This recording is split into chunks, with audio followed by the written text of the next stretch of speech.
Bueno, muy bien, recuerden, hoy tenemos nuestra última tutoría de esta materia, logística internacional. Vamos a trabajar dos temas cortos que son los temas finales que están pendientes, que son medios de pago y el tema de internacionalización, ¿no? Yo creo que máximo nos vamos por ahí hasta las 7:30, 7:40. El parcial, el examen final está en plataforma disponible desde las 8 de la noche. Con una disponibilidad de hora y media para hacer. Las recomendaciones son las mismas que en el parcial pasado. Leer muy bien las preguntas, eh, estar pendiente pues del tiempo para que usted logre responderlas todas.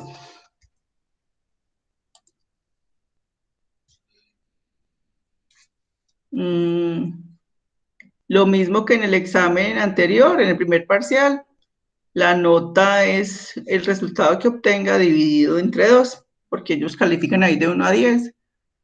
Entonces ahí usted simplemente divide por 2 y esa es su nota de examen final. Tenemos la nota de los talleres, todavía no se ha consolidado, porque pues estoy esperando hasta hoy que hay, algunos tienen algunas deudas ahí todavía pendientes, y entonces dándoles como esperita a ver si las van a completar o toca calificarles sobre lo que lograron enviar. No sé qué preguntas tengan hasta ahí.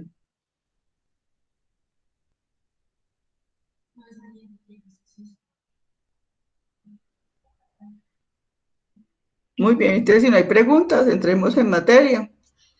Eh, Cuando se habla de las operaciones de comercio exterior, o sea, todo el tema de importaciones y exportaciones, pues hay un tema que es necesario tener en cuenta porque hace parte importante del proceso. Es el tema del pago, ¿no? ¿Cómo se pagan esas operaciones del comercio exterior? O esas negociaciones internacionales, bajo qué esquema de pago se presenta. Lo primero que hay que entender es que como son operaciones entre dos países que muy seguramente van a tener legislaciones, leyes o regulaciones muy diferentes, pues entonces empiezan a aparecer una cantidad de riesgos asociados a esa operación que obliga a buscar organismos o estrategias para reducir precisamente ese riesgo, ¿no? Cuando se hacen operaciones en comercio exterior, entonces tenemos primero el gran riesgo, que es un fraude.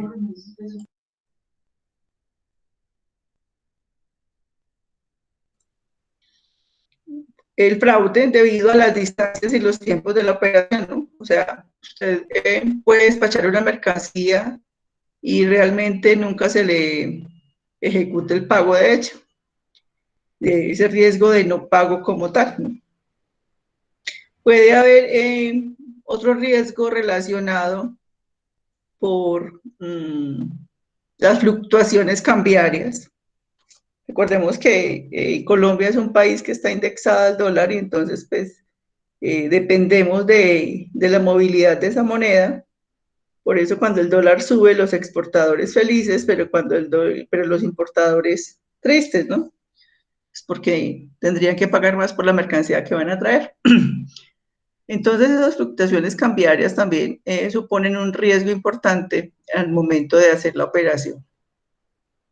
Están los riesgos comerciales de cambios de mercado y hay riesgos políticos. Esos riesgos políticos, caso más evidente, más fácil de ilustrar es el caso de Venezuela, que una condición política de país, pues llevó al no pago a los exportadores que le vendían mercancía a los empresarios venezolanos o al gobierno venezolano, y como dicen por ahí, esa plática se perdió.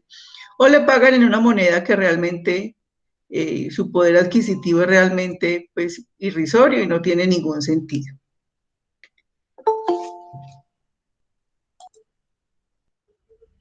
¿Son claros los riesgos que supone entonces una operación de comercio exterior?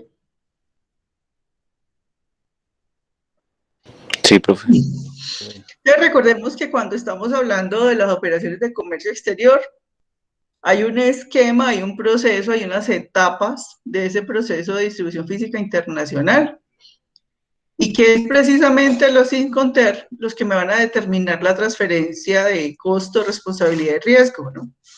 Cuando yo defino, por ejemplo, entre comprador y vendedor, un FOB, un free on board, o sea, usted se hace responsable hasta que la mercancía esté sobre el buque, pues eso supone que de ahí para atrás, el que cubre todas las operaciones es el exportador y que de ahí en adelante, quien va a cubrir todas las operaciones es el importador.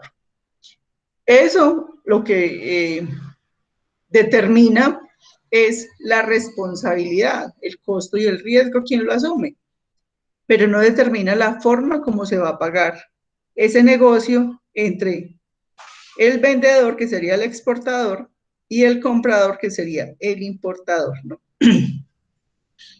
Entonces, cuando hablamos de formas de pago, medios de pago para actividades de comercio internacional, digamos que hay diferentes formas de pago. Si usted tiene una cuenta bancaria, usted puede hacerle un cheque o puede hacer una transferencia o giro directo, usted como comprador, a esa persona que le vendió la mercancía. Esa es una forma sencilla. Lo primero, recuerden muchachos que para las operaciones de comercio exterior se tienen que hacer a través de entidades financieras por el régimen cambiario, porque yo estoy manejando ya el tema de divisas, porque ya estoy manejando esa transacción en otra moneda y tiene que estar registrada, o sea, esa operación debe quedar registrada precisamente a través de una entidad financiera, porque si no usted estaría haciendo un lavado de activos en ese caso. Entonces ahí es importante tener en cuenta de que usted no puede decir, no, yo voy y le llevo la plata hasta allá. No, hay que usar una entidad financiera, ya sea su cuenta normal, bajo la cual usted haga una transferencia o genere un cheque, ¿cierto? O ya use un instrumento bancario, que ya les vamos a hablar de qué se trata ese instrumento bancario. Lo primero es eso, el pago, la transacción financiera, se tiene que dar a través de entidad financiera. Porque si no, usted está ahí con problemas en temas de regulación cambiaria. ¿Listo? Entonces, como cuenta abierta, o sea, su cuenta personal, usted puede generar un cheque o una transferencia o giro directo. Pero primero existe lo que conocemos como Bancoldex, ¿no? ¿Qué es Bancoldex?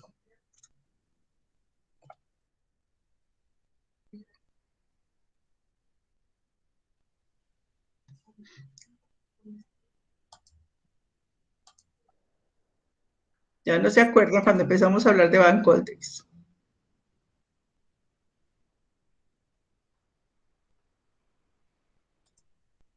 Profe, pues yo tengo entendido, Ancoldes es como un acuerdo comercial que hace uno, en el cual Bancoldes le paga a mi proveedor y Bancoldes me financia la deuda a mí.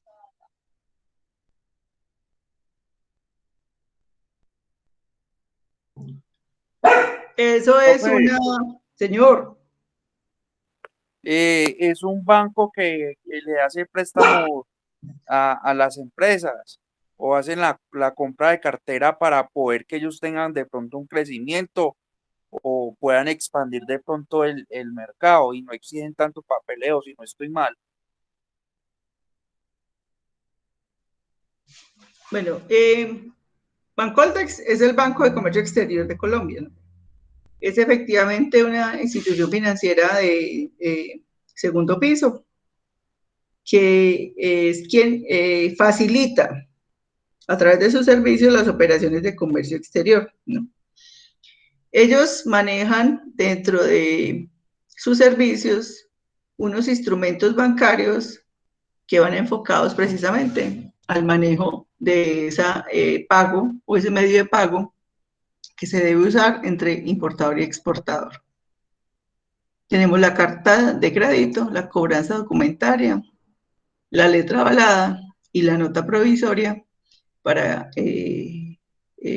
garantías stand-by, ¿no? Esos son 4 instrumentos bancarios que maneja Bancoltes y que le ofrece a los exportadores e importadores como tal. Lo primero es entender que usted puede hacer una negociación tradicional, ¿cierto? O sea, usted contacta, pongamos que usted consigue un cliente en el exterior, usted es el exportador y consigue un cliente, o sea, una persona que le va a comprar mercancía en otro país. Ese cliente, como está en otro país, entonces él va a hacer una operación de importación como tal. Usted va a exportar, va a sacar la mercancía del país y él va a ingresar esa mercancía en su país como tal. Se da el proceso de negociación de los bienes, ¿no? Que van del exportador al importador. Normalmente, ¿qué pasa? Cuando usted hace una operación a cuenta abierta, o sea, con su cuenta, usted está asumiendo como exportador todos los riesgos de la negociación. Es decir, él le va a decir a usted, no, deme la cuenta que yo le voy a hacer la transferencia. O yo le voy a enviar un cheque. Y usted normalmente hace una financiación entre 30 y 90 días a ese cliente para el pago. ¿Eso qué significa? Que usted le adelanta la mercancía y que queda pendiente del pago, ¿no? En ese sentido. Y ahí es donde está uno de los grandes riesgos, porque ya después de que usted despache la mercancía y que el importador recibió la mercancía, pues devolverla por el hecho de que él no pague se vuelve muy complicado. Por eso se define eso como una negociación rígida, ¿no? Así usted tenga letras, así tenga contratos, así tenga facturas, así tenga pólizas de seguro, pues ya le tocaría ir a una corte internacional a negociar o a buscar quien le solucione su problema. Porque recordemos que cada uno está en un país que tiene leyes o normas o regulaciones diferentes. En la negociación tradicional, en ese caso, cuando es una cuenta abierta, pues va a generar realmente muchos riesgos, ¿no? Lo que yo les decía, con su cuenta usted, él le puede decir, le mando un cheque, le hago una transferencia, o le firmo una letra, o a través de la factura, el contrato o el seguro, pero no hay realmente algo que cubra al exportador frente a la negligencia del no pago por parte del importador. Es claro entonces el tema cuando se habla de cuenta abierta, ¿no? Sí, profe. Lo que sí puede aparecer, digamos ahí, es el famoso factoring. ¿Qué es el factoring, muchachos? ¿Qué conocen sobre el factoring? ¿Qué han oído sobre el factoring?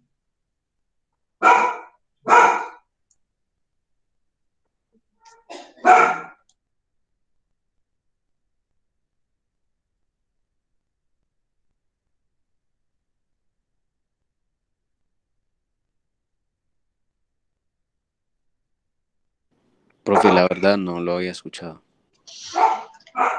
Bueno, el factoring es una modalidad que tiene que ver con lo que llamamos compra de cartera.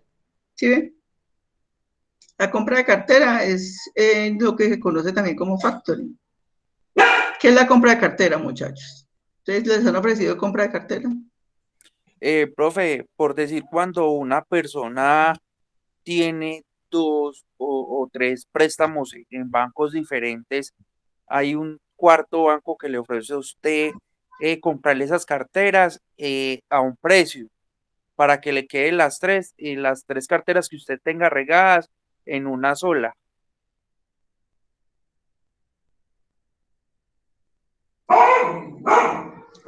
Bueno, ¿cómo funciona aquí?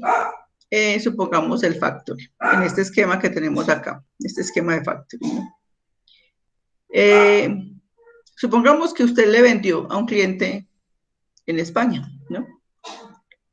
Su cliente, usted tiene una factura por cobrarle a ese cliente.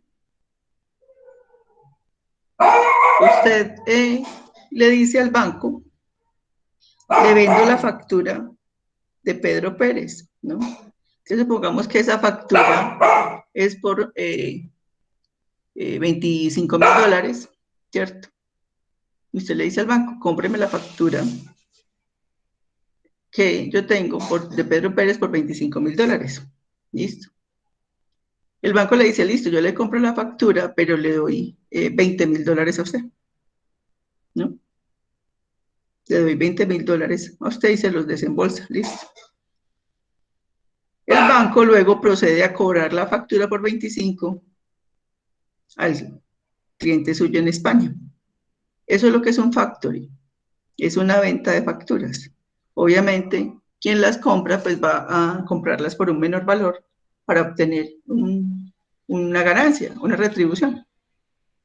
¿Sí es claro ahí lo que es el factoring?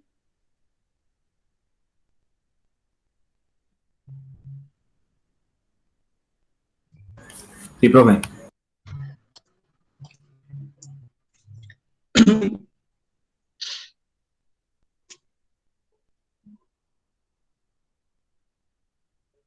Este no. Ahora sí. Vamos a mirar lo que son los medios de pago a través de instrumentos que ofrece, en nuestro caso para Colombia, Bancoltex, ¿no? Cuando yo utilizo un instrumento de pago de esta entidad financiera, realmente quien asume el banco, quien asume el riesgo, son los bancos, ¿no? A través de unas alternativas de negocio. Obviamente, eso tiene un costo para el exportador, pero le reduce el riesgo a que esa plata se le pierda, a que no se pueda generar realmente un negocio serio como tal. Bueno, entonces, ¿cómo funciona?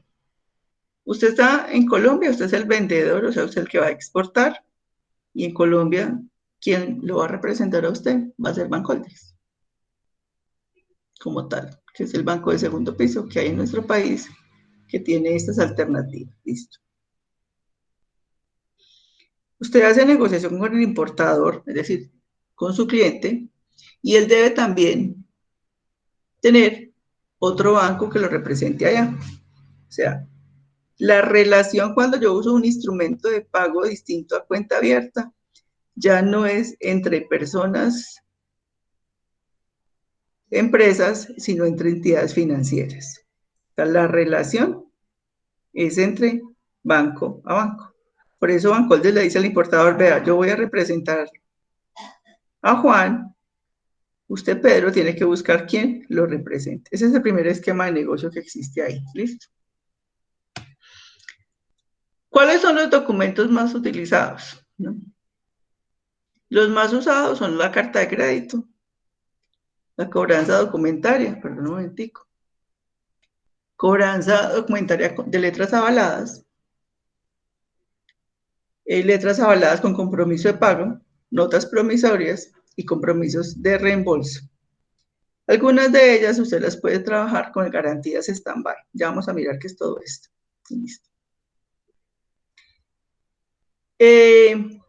Riesgos de no pago. Lo rojo es qué tan riesgoso es el sistema de pago. En ese caso, lo azul, la seguridad que me puede generar. Entonces, obviamente el más seguro que existe es la carta de crédito. Por eso es uno de los más utilizados. Le sigue la cobranza documentaria, que es también uno de los más seguros. Retas avaladas, notas promisorias. Cheque y transferencia o giro directo, pues obviamente están al límite del riesgo de no pago. O sea, ahí es muy fácil que la otra parte decida no hacer efectivo el pago como tal. Profe, Señor. perdona, interrumpo, en ese cheque es donde uno debe poner más cuidado. ¿Por qué? Porque, por decir yo, como les decía, usted va a hacer una exportación de algún producto. Yo soy el vendedor. Entonces el cliente me dice, bueno, le va a girar un cheque y se lo giro a su cuenta. Hay un nombre, güey madre, no me acuerdo, no lo tengo presente en estos momentos, pero cuando menos piensa, dice en trámite, algo así, es porque el cheque no tiene fondos. Entonces, ¿qué pasa? La persona que está haciendo eso de un momento a otro lo puede retirar. Entonces, cuando ustedes vean que dice el cheque en trámite, es mejor uno esperar de que los fondos entren a la cuenta. Si entran a la cuenta, se hace el envío. Pero si no, ya por malicia, espérese, porque ya un amigo le tuvo un caso en Cali que le hicieron un robo grande a través de la famosa consignación a través de un cheque a la cuenta. Perdió casi 80 millones de pesos en unas cosas, en unos repuestos de vehículos que él mandó y lo estafaron. Entonces el man dijo, no, ya está el cheque, está en trámite, listo, mandemos repuestos. Cuando al otro día dijo, tan raro, no he mirado, no me ha entrado la plata. Cuando miró, ya estaba cancelado. Le robaron la plata pendejamente. Entonces, lo que dice la profesora sí es verdad. Lo que es cuando es cheque, hay que poner mucho cuidado porque ahí es donde le pueden hacer o no el roto. Sí, efectivamente. O sea, esa transferencia giro directo cheque son las de más alto riesgo. Y lo que dice Alejandro es así, ¿no? O sea, le hace la consignación en cheque y entonces usted entra a la cuenta y dice ahí que está en canje, se llama la operación. Eso, profe, en canje, qué bien. Qué pena se me había olvidado. Está en canje, pero el canje significa que todavía no está en su cuenta ya asegurada. Y lo pueden retirar y la plática se perdió. En ese caso, se perdió la mercancía. Porque normalmente entonces en las negociaciones le dicen, no, consigne o mande la mercancía para yo hacerle el pago, ¿no? Son como de las estrategias que se usan para el tema de fraude. Por eso, entonces, ¿cuál es lo mejor? Buscar instrumentos bancarios que nos permitan reducir el riesgo, que tienen un costo para uno como exportador. O, claro que sí, porque pues el banco también va a ganar por ese lado, pero me reduce el riesgo de la operación en este caso. Entonces, listo. Hablemos de la carta de crédito. En la carta de crédito, entonces yo hablo en este lenguaje, ¿no? Yo tengo el exportador, que es quien vende, y el importador, que es el que compra. ¿Listo? Hasta ahí está claro. Entonces, yo le estoy vendiendo a Pedro en España.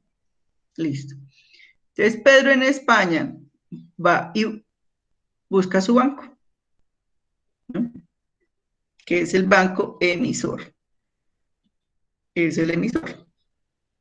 Busca su banco y le dice, vea, yo necesito una carta de crédito avalada por ustedes, donde conste que yo le voy a pagar a Yolanda allá en Colombia. Entonces, él es el ordenante, o sea, el que ordena la carta de crédito a su banco emisor. Entonces, el banco emisor me pregunta a mí dónde tengo yo la plata, o qué banco me va a representar para esa operación. O sea que es el banco corresponsal quien va a recibir ese pago como tal. ¿Sí ven? Entonces, mi banco corresponsal y el banco emisor se comunican y el banco emisor le manda la carta de crédito al banco corresponsal. Ellos me dicen si la pueden aprobar según las condiciones que estén estableciendo acá o no la pueden aprobar. Listo. Si ellos la aprueban, Entonces yo digo, listo, le mando la mercancía. Yo le despaché la mercancía. Listo. Cuando él recibe la mercancía, él ya le dice al banco emisor que puede ejecutar el pago. Y él le hace el pago entonces al banco corresponsal y finalmente el banco corresponsal me paga a mí.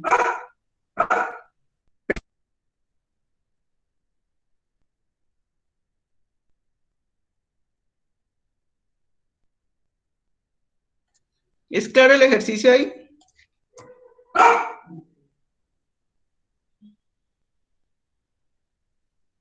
Sí, profe, muchas gracias. Listo, entonces cuando se hace este tipo de operación, pues hay unos documentos que se usan para soportar esas cartas de crédito. La factura, los documentos de transporte, las pólizas de seguro, certificados de origen, certificados de lista o de peso, la lista de empaque y todos los certificados fitosanitarios que se requieren.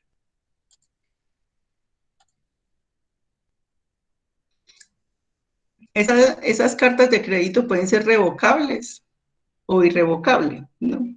¿Qué significa? Que el ordenante puede decir que no la pague o si se paga, ¿no? La puede modificar o la puede cancelar, ¿no? Es decir, revocar. O la carta de crédito cuando se creó no se le puede hacer ningún cambio. No podrá enmendarse o cancelarse sin consentimiento del banco emisor y traduciéndose así en seguridad y confianza en la negociación, en este caso. Esa es como la más usada, esa es la forma, digamos, más común con que se trabajan las cartas de crédito. Según el compromiso del banco corresponsal, puede ser avisada o confirmada. La avisada es que mi banco, que es el que me va a pagar a mí, me dice que él confirma que la carta de crédito es auténtica, ¿cierto? Pero no me garantiza el pago. Eso es avisada, ¿no? Confirmada es que él acepta la carta de crédito y confirma que va a hacer el pago de acuerdo a lo que se negoció.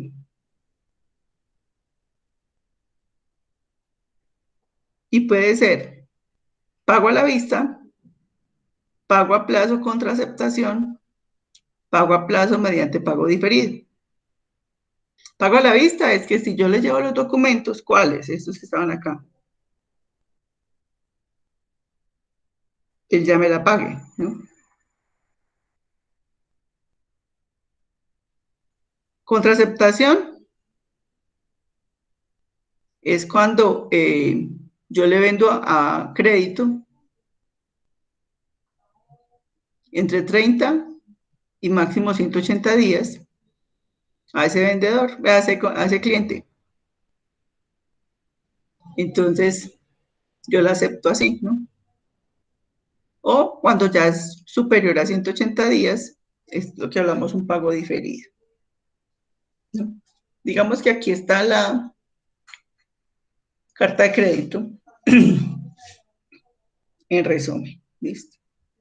Quien la abre es el importador, notifica al exportador, se puede avisar y confirmar la carta, el banco dice sí, llegó la carta de crédito y le confirma, dijo sí, yo le pago a usted cuando se haga toda la negociación. Puede ser revocable o irrevocable dependiendo de lo que usted decida, ¿no? Ya se utiliza y se paga o a la vista o diferido, dependiendo bajo qué condiciones pues se haya hecho el negocio. Ese es el ciclo de vida de una carta de crédito como tal. Esa es la más usada. Las cobranzas documentarias, lo que cambia es los actores, ¿no? La cobranza documentaria, entonces, quien la crea es el exportador. ¿Sí ve que es distinto? Es al contrario.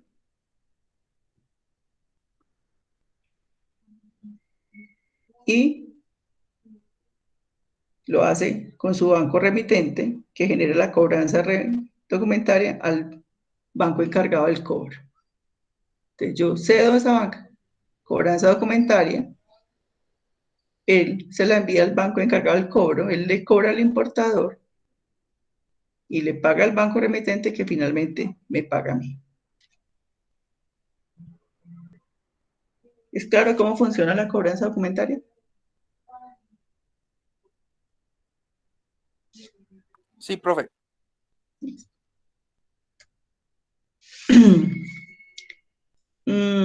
Digamos que aquí hay un esquema frente a los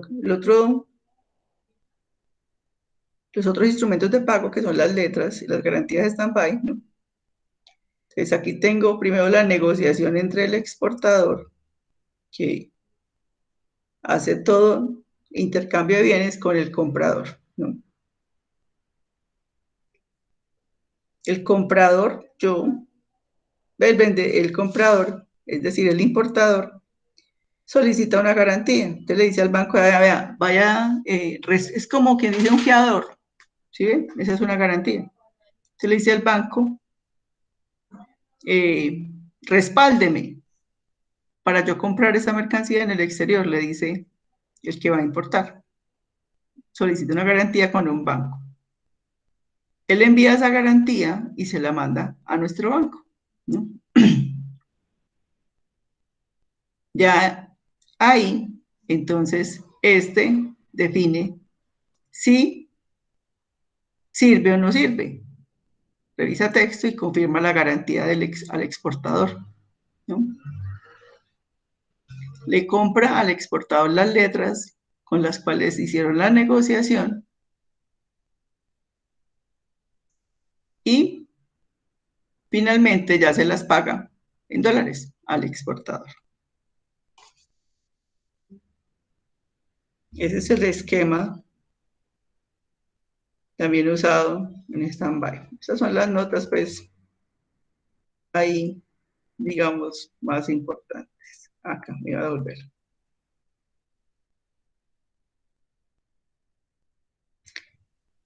¿Qué se gana, digamos así, cuáles son los beneficios de usar esos instrumentos de pago, no? Pues que cuando yo tengo un instrumento de pago, el importador tiene mayor poder de negociación porque tiene un respaldo para el pago que va a hacer, ¿no? Igual el exportador, porque va a exigir que esos instrumentos de pago sean serios, reconocidos, y le van a reducir el riesgo de fraude o robo en su operación. Tiene menor costos para el exportador como tal. Para el importador pueden ser costosos. Le pueden dar mayor plazo al importador para el pago de lo que ustedes decían. Cuando les pregunté que era un context, le puede hacer la financiación como tal para pagarle a ese cliente como tal, ¿no? Se puede aumentar los cupos de crédito a ambas partes. Le puede permitir vender más porque pues va a tener un mayor respaldo por una entidad financiera y le puede generar mayor liquidez al exportador porque le entrega más rápidamente su dinero, le puede llegar todo su dinero de manera mucho más ágil como tal.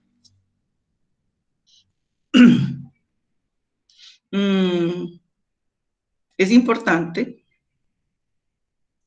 que toda operación pues está sujeta a la aprobación del intermediario, sea de Bancoldex o del banco de cada una de las partes, ¿no? Se cubren los riesgos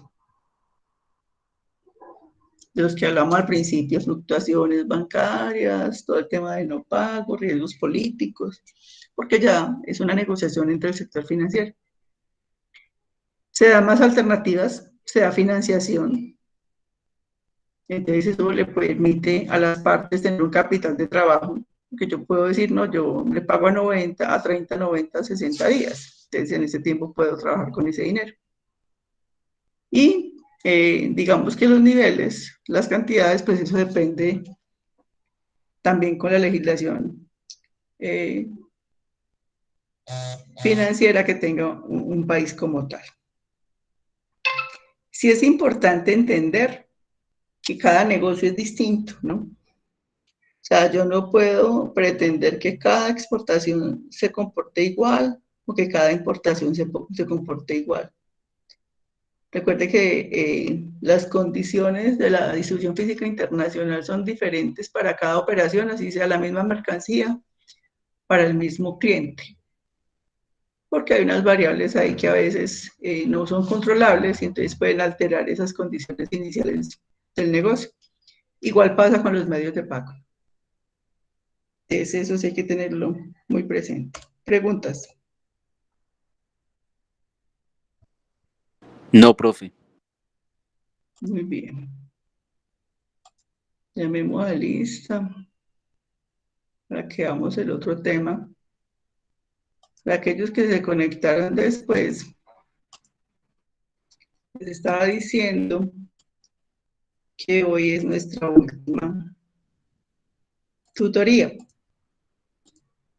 que tenemos 2 temas para finalizar. Uno era ese medios de pago y el otro, el tema de internacionalización.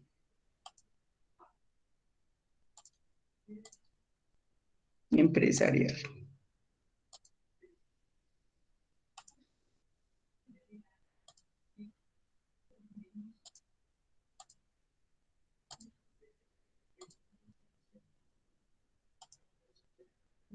Y que a partir de las 8 de la noche, entonces, está el examen final, el cual tiene un plazo máximo de 1 hora y media para que lo hagan.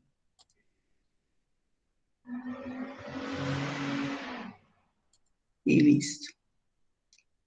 El plazo máximo que tenemos para las notas es hasta el día sábado. Significa que ¿yo qué hice? Muy loca.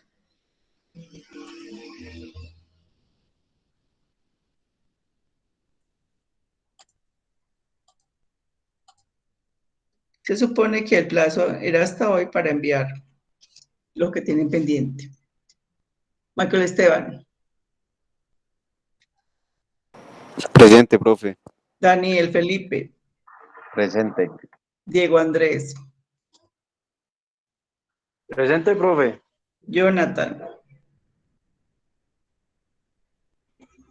Jonathan estaba por ahí, estaba sin audio, ¿cierto? Ah, sí. Presente, mandó mensaje. Que como que Sí, está. David, gracias. Carlos Andrés, Presente, profe. Oscar Alejandro, Presente.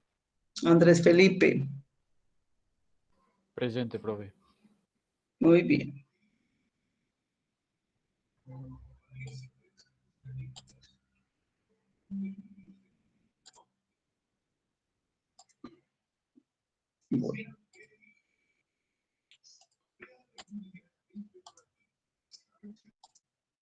Muy bien. ¿Por qué una empresa decide internacionalizarse? A ver, ¿qué lleva a una empresa a tomar esa decisión de salir de su país inicial, de su contexto nacional? ¿Cuál puede ser esa razón? Profe, de pronto la competencia que pueda ofrecer en otro país, de pronto un estudio de mercadeo que hizo muy a fondo y de pronto la visión como de expandir sus productos. Un ejemplo no muy lejano, la nueva compañía WON, la nueva compañía que llegó a Colombia de otro país para ofrecer sus productos vía satélite. Entonces, ¿qué está haciendo Claro? ¿Qué está haciendo Tigo y Movistar? Como ya vieron que la competencia entró pisando fuerte, ellos también ya entraron nuevamente a competir en el mercado y empezaron a bajar el costo de los planes, obviamente para que la gente no se les fuera retirando. Eso es un ejemplo de pronto la expansión de mercadeo o del producto que se quiera ofrecer entrando a una ciudad o a un país y viendo a ver cómo puede quitarle los clientes a las otras compañías, ofreciendo un mejor servicio. Pero qué más, es decir, esos son los beneficios que tenemos los consumidores de esos procesos de internacionalización. Y es cierto, ¿no? Uno de los grandes beneficiarios de todos estos procesos de globalización y de internacionalización somos los consumidores, porque precisamente se desarrolla una competencia entre empresas y el consumidor tiene la posibilidad de escoger, de elegir. Cuando hay un monopolio perfecto, significa que es una empresa única en el mercado que ofrece ese producto. Y cuando eso pasa, pues es la misma empresa quien determina el precio de venta de ese producto. Y el cliente simplemente pues tiene que aceptarlo porque es la única que lo tiene. Pero cuando hablamos de un mercado donde hay varios proveedores, donde hay varias empresas que ofrecen el mismo producto, pues el tema se vuelve más sencillo. O sea, yo puedo escoger como consumidor a quién le compro y se promueve la competencia entre ellas. Los procesos de negociación y de internacionalización, primero hay que entender es que la internacionalización empresarial se refiere al hecho de que la compañía tenga actividades de abastecimiento, de producción o de venta fuera del ámbito nacional, donde es su origen como tal, ¿no? Es decir, una deslocalización que llamamos se puede producir por varios motivos. Uno, por cobertura total del mercado nacional. Es decir, yo como empresa, yo ya cubrí el mercado nacional y no tengo más dónde crecer, para dónde crecer dentro del territorio nacional. Entonces, defino que es hora de internacionalizarme, irme para otro país. Precisamente eso, buscando oportunidades de crecimiento para mi compañía. Esa es una primera razón. Otra razón puede ser que yo tenga que internacionalizarme porque no hay esas materias primas o esos recursos que yo requiero o necesito para mi empresa en el mercado nacional. Entonces me toca comprarlos por fuera. Por más que yo quisiera la industria nacional y quiera promover el producto nacional, pero no hay esa materia prima o esos productos que yo necesito y me toca traerlos de afuera. Jonathan nos hace aquí una reflexión muy importante y es: se realiza un estudio de mercado del país al que se va a desear llegar y su capacidad adquisitiva para poder llegar con precios competitivos. Sí, señor, eso es lo que a nivel internacional se conoce como inteligencia de mercados. O sea, la inteligencia de mercado, sobre todo cuando yo voy para la parte de ventas, ¿no? Y para la parte también de compras. O sea, ya sea como exportador o como importador. La inteligencia de mercados supone dos aspectos. Uno, conocer el contexto de cada uno de los posibles destinos con los cuales yo quiero hacer negocios internacionales. Y dos, calificar la probabilidad o la posibilidad de éxito en esa operación. Esa inteligencia de mercados, entonces, es identificar todas esas variables macroeconómicas, sociales y comerciales que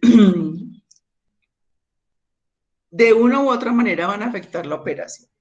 Les estaba diciendo, las decisiones de internacionalización suponen, uno, primero, cobertura del mercado nacional y yo quiero entonces crecer más y ya me voy para otro país. O dos, porque no encuentro lo que necesito en el mercado nacional y me toca traerlo de afuera, ¿no? Digamos que esas son como las dos principales razones para la internacionalización, en este caso. Otra es me resulta más económico para mi empresa hacer una operación en el exterior para ser más competitivo, que es lo que hablábamos de cadenas globales de valor. Entonces, ahí es donde hay que entender que las empresas tienen tres tipos de estrategias para volverse internacionales o para entrar al mundo de la internacionalización. ¿Listo? Entonces uno habla, primera estrategia son las empresas que son de carácter internacional, ¿no? Una empresa de carácter internacional es la que simplemente exporta su producto a otros mercados. Esa es una estrategia de empresa internacional. O sea, yo soy empresa internacional porque yo vendo mis productos en España o porque los vendo en Estados Unidos, ¿no? ¿Cuál es la característica de esa empresa internacional? Primero, es baja eficiencia global, ¿no? ¿Por qué baja eficiencia global? Porque mi empresa, su cadena de valor, está aquí en Colombia, en el país de origen, ¿no? Entonces yo tengo que hacer toda la logística internacional para poder llevar mi producto a ese país. Y mi producto tiene muy baja modificación de adaptación a ese país. De pronto simplemente le adapto el tema del empaque y el embalaje, pero el producto como tal es básicamente el mismo que estoy vendiendo en Colombia al que llevo a otro país. Eso es lo que se conoce como una empresa internacional, repito.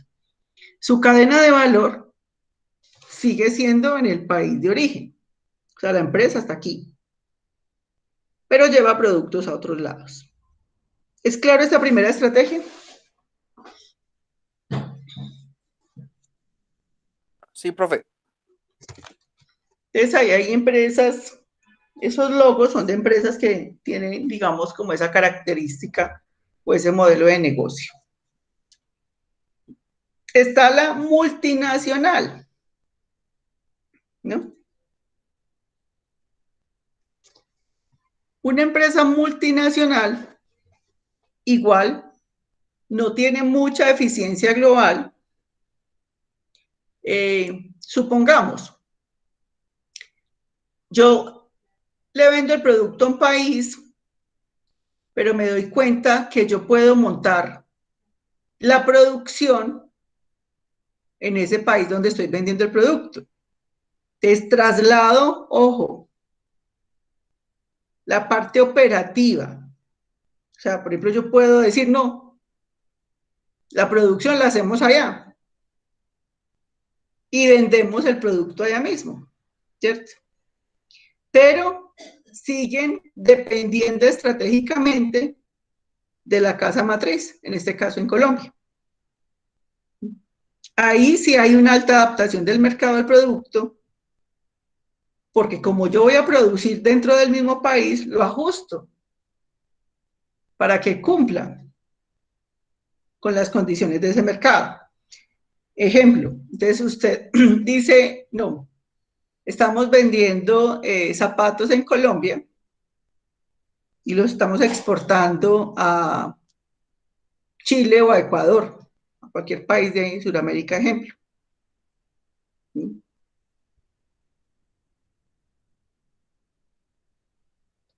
Y usted dice, no, voy a poner un taller de fabricación en este país, contrato gente de ese país y los vendo allá.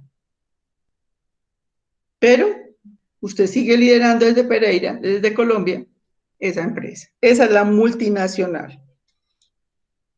Traslada solo la parte operativa a ese nuevo mercado.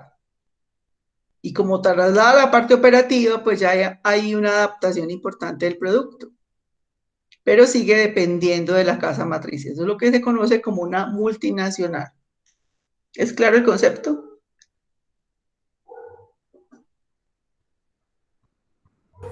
Sí, profe. Muy Muy bien. La global.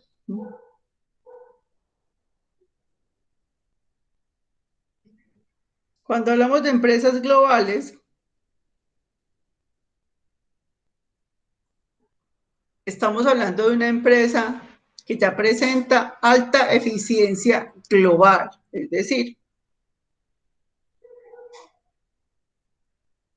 sus procesos se ajustan, tanto los operativos como la parte estratégica a las condiciones de cada país, ¿no? ¿Cuál es su diferencia? Que manejan productos estándar, ¿no? O sea, ya no, ahí no hay una alta adaptación del producto. Es un producto estándar. Lo único que cambia es la estrategia comercial para venderlo en cada país. Pero el producto, digamos que es básicamente el mismo en cualquier país. Sino lo que cambia es como la publicidad, de pronto el empaque, de pronto la estrategia de mercadeo, para llegarle pues en el propio lenguaje de cada país como tal. Pero traslada toda su cadena de valor. Y ahí, ojo, es independiente, ya no dependen de la casa matriz. Ya cada una en ese país toma sus decisiones estratégicas. Esa es la empresa global. ¿Es claro?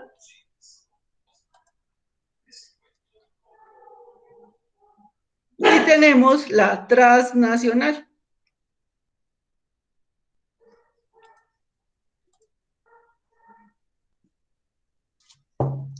La transnacional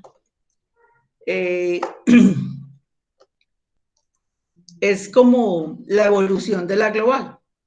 Una empresa transnacional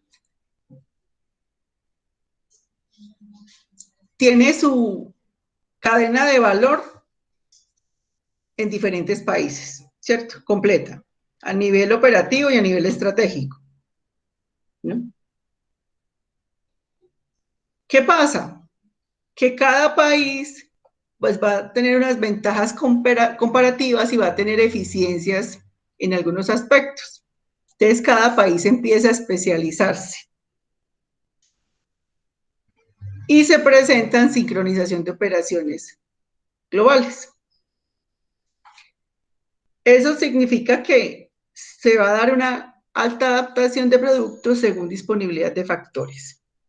Y me explico con el caso concreto, por ejemplo, de Nestlé. Nestlé es una empresa que es transnacional. Está en muchos países, ¿cierto? De hecho, es una de las 5 empresas que son dueñas de la comida en el mundo, si no lo sabían. El mundo está en manos de 5 empresas. Nestlé es una de ellas. Ese es un gigante como tal. Entonces, ¿qué pasa? Nestlé tiene plantas en todos los países. En Colombia, ¿cuántas conocen ustedes? ¿Cuántas plantas tiene Nestlé en Colombia?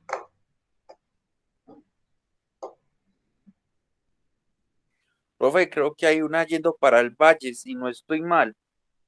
Sí, señor, hay una en Buga. Tiene varias. Tiene una en la costa, que es la que produce leches, la encargada de producir las leches, ¿no? Tiene una en Bogotá, que produce comida para animales. Tiene una en Dos Quebradas, que produce galletas.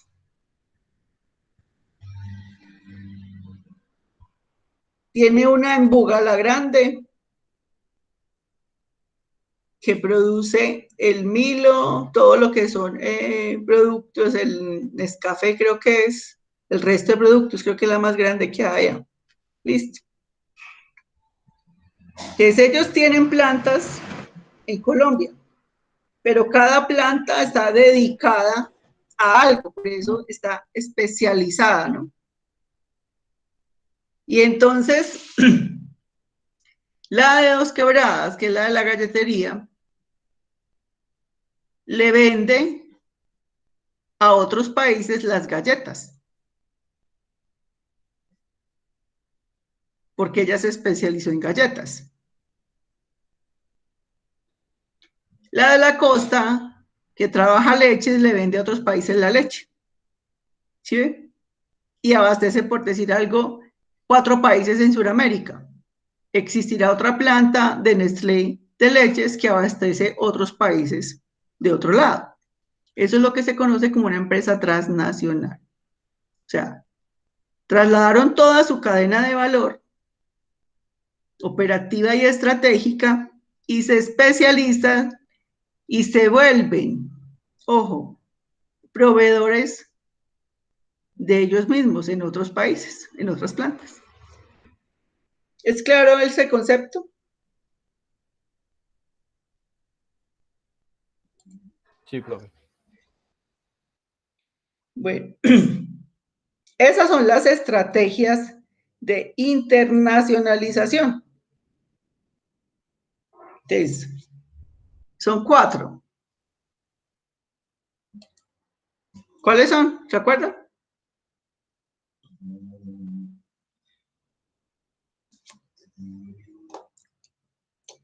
Internacional, multinacional, global y transnacional. Una empresa puede ser internacional, luego volverse multinacional, luego evolucionar a una global hasta convertirse en una transnacional.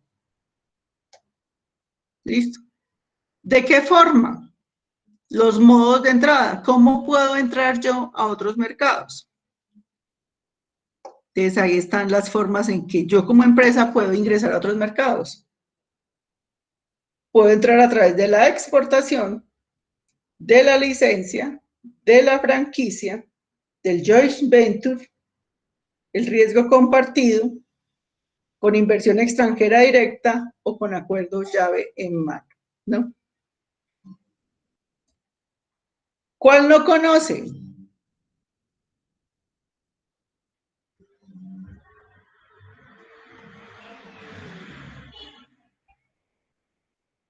Profe, joint venturing.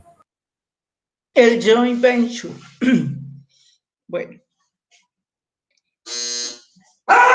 Perdón un momentico que aquí se alborotó el perro. Es que tocaron la puerta.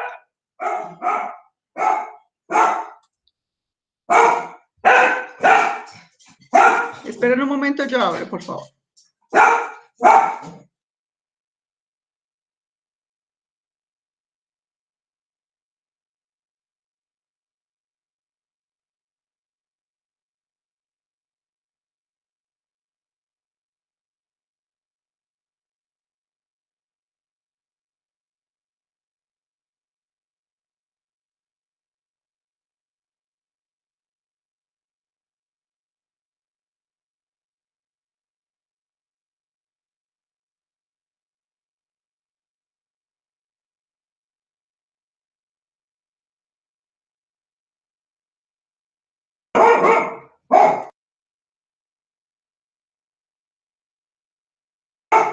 Me va a tocar encerrar el perro para poder terminar.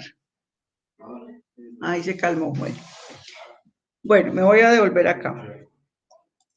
Estaban averiguando lo del joint venture, ¿no? Listo. No, me va a tocar encerrar el perro. Deme un minuto, yo lo encierro, por favor.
No, chicos, tengo aquí una contingencia con mi hermana que fue diagnosticada con COVID y entonces me va a tocar suspender. Profe, tranquila, no hay problema. A las 8 se habilita el final, la contraseña es final en letra mayúscula, por favor, para que lo hagan. Listo. Ahí me disculpan, por favor. No, profe, tranquila, no hay problema, Tranquila, Felipe. profe, no hay problema. Ojalá que le Muchas vaya gracias. bien. Un abrazo. Yo entiendo la situación. Muy amable, cuídense, pues, chao. Profe. Que le vaya bien, hasta luego. Gracias, chao. Profe, gracias.